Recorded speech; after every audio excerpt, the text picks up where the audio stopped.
Director ABP network Shri Dhruva Mukherjee, CEO ABP network Shri Sumanta Datta, executive vice president ABP news Shri Rajneesh Ahuja, देवियों व सज्जनों, सबसे पहले तो मैं एबीपी नेटवर्क को बधाई देता हूं कि उन्होंने स्वतंत्रता दिवस की पूर्व संध्या पर एक ऐसे कार्यक्रम का आयोजन किया है जो हमारी राष्ट्रीय संवेदनाओं से जुड़ा हुआ है। आज़ाद भारत अपनी विकास यात्रा के 78 वर्ष 78 ईयर्स पूरे करने जा रहा है। इस दौरान भारत में बहुत सारे बदलाव आए हैं, लेकिन जो सबसे बड़ा बदलाव इस देश में आया है वह है हमारे देश के नागरिकों में राष्ट्रीय स्वाभिमान और राष्ट्रीय संकल्प की मजबूती।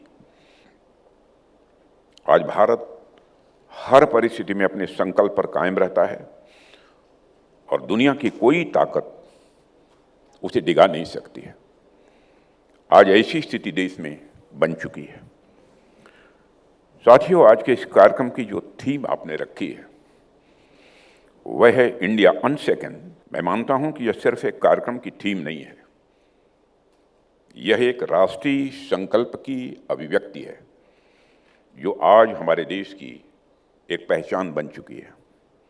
हमें यह अपने मन में ठान लेना है कि 2047 तक विकसित भारत का लक्ष्य हमें प्राप्त करना ही है। अगर 40 करोड़ देशवासी अपने पुरुषार्थ से, अपने समर्पण से, अपने त्याग से, अपने बलिदान से आज़ाद भारत बना सकते हैं, 140 करोड़ भारतवासी अगले 22 वर्षों में विकसित भारत क्यों नहीं बना सकते। साथियों, कई बार विदेशी शक्तियां भारत की नीतियों को भी बदलने के लिए अवैध और सरासर गलत तरीके अपनाती हैं। भारत पर अनुचित दबाव भी वह डालने की कोशिश करती हैं कि भारत झुक जाए। हमारे प्रधानमंत्री मोदी जी ऐसे दबावों के सामने, आप सभी जानते हैं, वह झुकने वाले नहीं हैं। उनके नेतृत्व में भारत में टैरिफ के मुद्दे पर जैसी बेबाक और स्पष्ट तरीके से अपना नजरिया दुनिया के सामने रखा है वह बेहद सराहनीय है।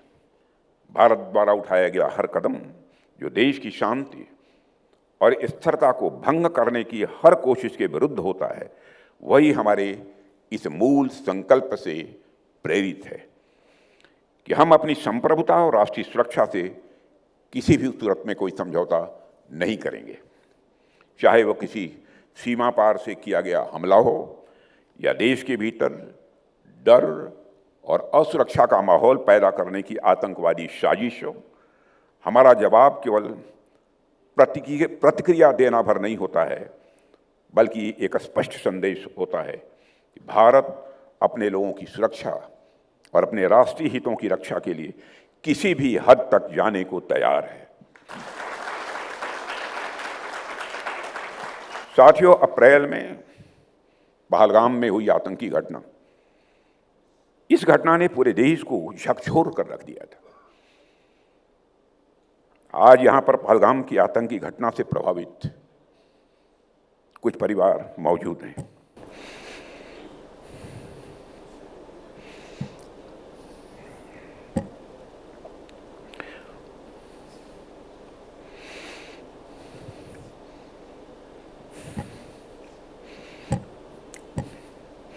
मैं कल्पना भी नहीं कर सकता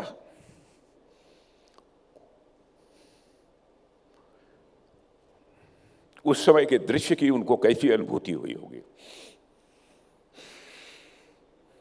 जिस प्रकार आतंकवादियों ने निर्दोष लोगों को उनका धर्म पूछ करके गोलियां मारी, यह क्रूरता की पराकाष्ठा थी। भारत की सामाजिक एकता को तोड़ने का और देशवासियों की भावनाओं को भड़काने की मैं मानता हूं कि एक सोची समझी साजिश थी।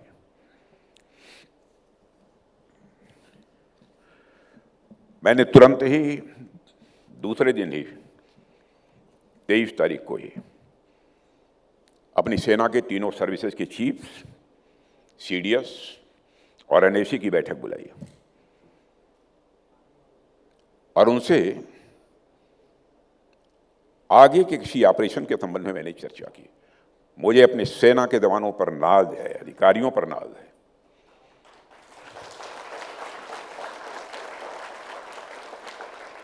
ये लोग बैठे हुए थे, बैठक में मैं पहुंचा। चेयर पर बैठते ही मैंने पहला सवाल किया था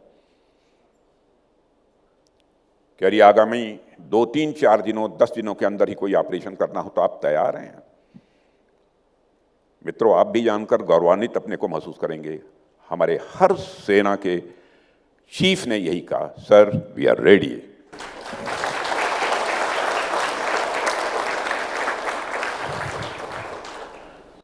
मैंने कहा कल प्रधानमंत्री जी के साथ बैठक होगी। प्रधानमंत्री जी के साथ भी हम लोगों की बैठक हुई। प्रधानमंत्री जी ने स्पष्ट निर्देश दिया, कंप्रोमाइज करने का तो कोई प्रश्न ही नहीं था, सवाल ही नहीं था। इधर उधर सोचने की बहुत गुंजाइश भी नहीं थी। क्या होगा, कैसे होगा, इस पर इन डिटेल वहां पर चर्चा हुई प्रधानमंत्री जी के नेतृत्व में। आपने देखा होगा कि जिस दिन यह घटना हुई, प्रधानमंत्री जी हमारे विदेश में थे। वो अपना दौरा बीच में छोड़कर भारत लौटे और तुरंत मेरे और तीनों सेना प्रमुखों के साथ इस घटना का जवाब कैसे देना है, इस पर बैठक की और चर्चा भी की। बैठक में क्या क्या तय हुआ यह तो नहीं बताया जा सकता, मगर मैं कह सकता हूं कि हमारे प्रधानमंत्री मोदी जी ने एकदम स्पष्ट कह दिया था कि आतंकवाद को करारा जवाब देना ही होगा और यह हमारा राष्ट्रीय संकल्प है। इसके लिए सेनाओं को खुली छूट दी गई और वे जब चाहें, जैसा चाहें, इस घटना का करारा जवाब दें।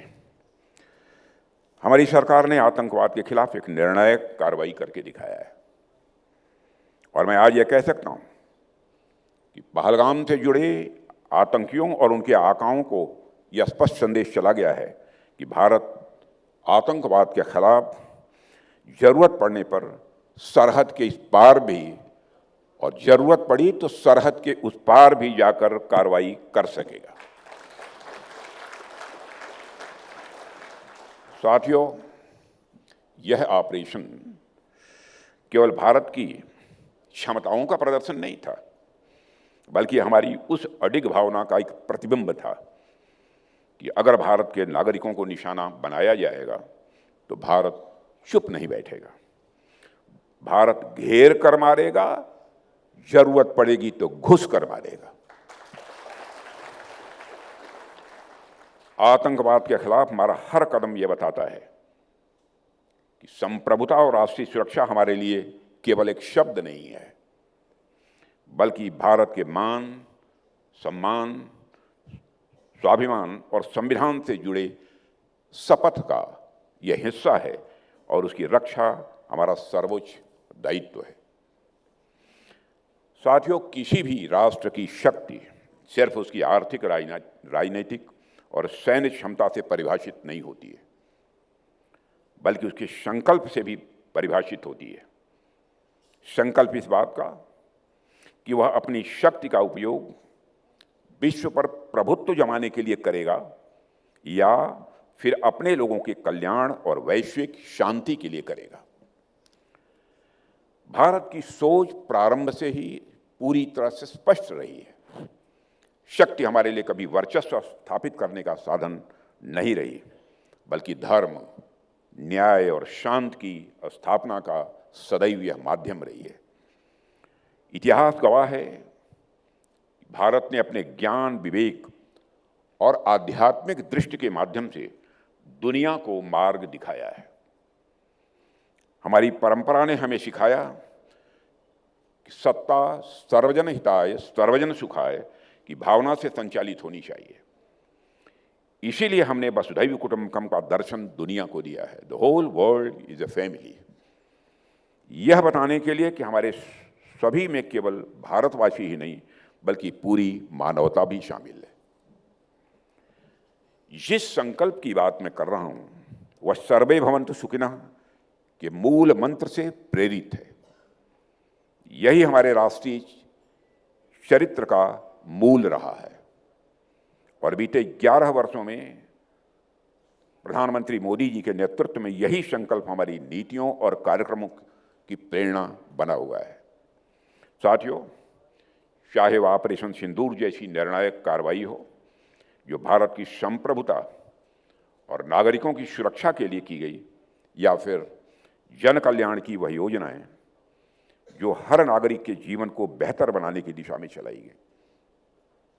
हर निर्णय के केंद्र में यही भावना रही है, शक्ति का सही उपयोग वही है जो लोगों का जीवन बेहतर बनाए और राष्ट्र को भीतर से भी ताकतवर बनाए, मजबूत करे। साथियों, एबीपी नेटवर्क के इस कार्यक्रम की थीम पर मैं फिर से आता हूं, जो कहती है India unshaken the grit of the nation. और मैं पूरे विश्वास के साथ कहना चाहता हूं कि भारत कभी डगमगाएगा नहीं। भारत में वह संकल्प शक्ति है जो किसी भी चुनौती के आगे हमें झुकने नहीं देती है। साथियों, हम सबको याद है कि कोविड महामारी के समय क्या हुआ था। उस संकट के शुरुआती दिनों में भारत उस स्तर की महामारी से निपटने के लिए न तकनीकी रूप से तैयार था और न संसाधन के स्तर पर ही तैयार था। उस समय हमारे पास न पीपीई किट था, न वैक्सीन थी, न पर्याप्त हमारे पास वेंटिलेटर्स थे। लेकिन भारत ने उस आपदा को सिर्फ एक संकट के रूप में नहीं देखा, हमने उसे अवसर के रूप में लिया। हमने खुद को आत्मनिर्भर बनाने का संकल्प लिया। भारत ने 2.5 अरब से अधिक टीके लगाकर यह दिखा दिया कि जब इरादा मजबूत हो तो असंभव कुछ भी नहीं है। साथियों, यह सिर्फ एक स्वास्थ्य का अभियान नहीं था, यह भारत की संकल्प शक्ति, उसकी साइंटिफिक और मॉरल लीडरशिप का एक प्रमाण था। यही है इंडिया अनशेकन, यही है इंडिया अनशेकन। एक ऐसा राष्ट्र जो संकट में भी अवसर खोजता है। यह समय एक अस्थिरता से जूझ रहा है। दुनिया के किसी भी कोने में घटी घटना स्वाभाविक है, पूरे विश्व को प्रभावित करती है। ऐसे में हम वैश्विक इंटरडिपेंडेंस की वास्तविकता से भी मुंह नहीं मोड़ सकते। इस संदर्भ में हाल ही में मैं प्रधानमंत्री मोदी जी द्वारा दिया गया स्वदेशी का आह्वान मैं मानता हूं बहुत महत्वपूर्ण है। यह कोई सामान्य आह्वान नहीं है, बल्कि यह स्पष्ट संदेश है कि नया भारत है जो किसी भी प्रकार के दबाव में नहीं झुकेगा और आत्मनिर्भरता के मार्ग पर दृढ़ता से आगे बढ़ता रहेगा। यह भारत की रणनीतिक और औद्योगिक आत्मनिर्भरता की दिशा में लिया गया एक ठोस संकल्प है, ताकि देश वैश्विक अस्थिरताओं और बाहरी दबावों का सामना आत्मबल और आत्म गौरव के साथ कर सके। क्योंकि नए भारत का सपना तभी पूर्ण होगा जब कोडिंग करने वाला इंजीनियर और सुई धागा बनाने वाला कारीगर दोनों मिलकर भारत की अर्थव्यवस्था को गढ़ें। साथियों, भारत आज अडिग है अपने मूल्यों पर, अपने संकल्प पर और साथ ही अपने सामर्थ्य पर। और यही भावना हमें उस ऊंचाई तक ले जाएगी जहां भारत न केवल विश्व की सबसे बड़ी अर्थव्यवस्था बनेगा, बल्कि दुनिया की सबसे बड़ी उम्मीद भी बनेगा। इन्हीं शब्दों के साथ मैं अपना निवेदन समाप्त करता हूं और आगामी स्वतंत्रता दिवस की आप सभी को ढेर सारी शुभकामनाएं देता हूं। और जो भी हमारे पहलगाम टेरर में जो पीड़ित परिवार थे, मैं उनको विश्वास दिलाता हूं कि बराबर हमारी सरकार उनके साथ खड़ी रहेगी।